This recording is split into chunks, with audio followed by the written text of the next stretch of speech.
Saudara, pembangunan pusat latihan atau training center PSSI tahap 1 di Ibu Kota Nusantara tuntas dan siap diresmikan oleh Presiden Prabowo Subianto. Training center PSSI di Ibu Kota Nusantara menempati area seluas 34,5 hektar dan akan dilengkapi 8 lapangan sepak bola. Tempat latihan skuad Garuda ini menggunakan rumput alami, Zoysia Matrela, dan juga ada juga yang menggunakan rumput sintetis. Selain lapangan sepak bola, ada juga asrama, pusat kebugaran, fasilitas medis atau fisioterapi, fasilitas pendukung F&B, kitchen set, dan juga tempat laundry.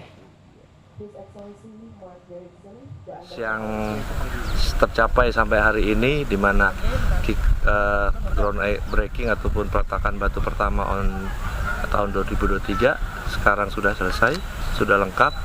Kita terdiri dari lapangan natural, lapangan sintetis, lapangan O, dan juga dormitory. Semuanya sudah lengkap untuk fase 1.